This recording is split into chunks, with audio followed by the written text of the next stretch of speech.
Iran has doubled down on its earlier stance that it has not supplied weapons to Russia to be used against Ukraine. Foreign Ministry officials say those claims are untrue and based on false information.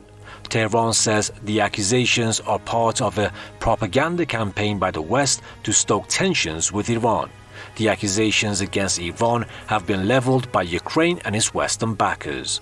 They say Russia has been using Iranian-made drones to strike Ukrainian cities in recent weeks. The Kremlin has also roundly denied the accusation, saying it's using Russia-made weapons in its strikes. Also, some Western media outlets have cited U.S. security officials as saying that more Iranian drones as well as missiles are to be shipped to Russia, but the Pentagon says it cannot confirm those reports. However, it says it will take steps to make the sale of Iranian drones harder.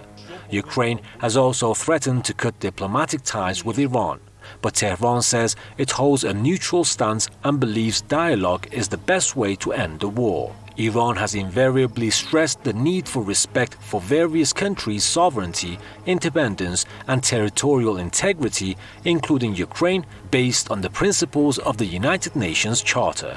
The Islamic Republic of Iran has taken a clear and consistent position on the situation in Ukraine, which has been pronounced since the start of the conflict.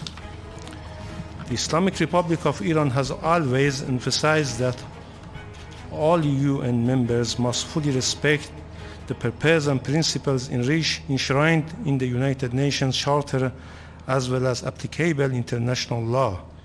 The accusations against Iran come amid intensifying tensions at war fronts in Ukraine. Citizens and pro-Russian officials are evacuating from the main city and Kherson region just as Ukrainian forces are pushing to take back the area from Russia.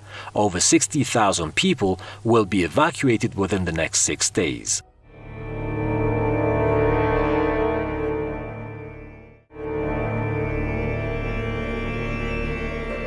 The anti-Iran claims first emerged in July. Back then, U.S. National Security Advisor Jake Sullivan alleged that Washington had received, quote, information indicating that Iran was preparing to provide Russia with up to several hundred unmanned aerial vehicles, including weapons-capable UAVs, on an expedited timeline. Flying at low altitude, these unmanned aircraft can evade traditional air defense systems before dive bombing their targets. The distinctive delta-wing design of the drones has led Ukrainian and Western officials to claim that they are Iranian Shahed-136 UAVs. Russia's use of the so-called kamikaze drones has sparked panic in Ukraine. The United States, Britain and France were planning to raise the claim during a closed-door UN Security Council meeting. They accuse Iran of violating a UN Security Council resolution that had placed an arms embargo on Iran. The arms embargo expired in 2020 despite the efforts of former US President Donald Trump to renew it. Iran categorically rejected unfounded and unsubstantiated claims that Iran has transferred UAVs for the use of the conflict in Ukraine.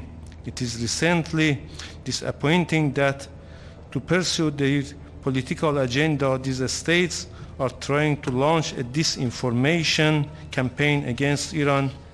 So, dear colleagues, today we have observed another round of the disinformation campaign from the Security Council by the Western delegations, as they raised in the Council the issue of the UAVs allegedly used by Russia in Ukraine.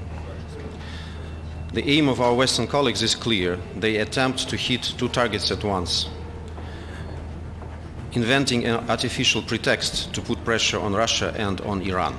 The accusations come amid continued NATO military support for Ukraine. The West is now under fire for fanning the flames of war by sending more and more military hardware there. It's now believed that the accusations made against Iran are part of a larger media campaign against the Islamic Republic. The West, led by the United States, were trying to pressurize Iran by supporting the rioters in Iran during the recent tensions. They imposed a series of sanctions on Iranian officials over human rights allegations. However, they failed to dictate their will on Iran.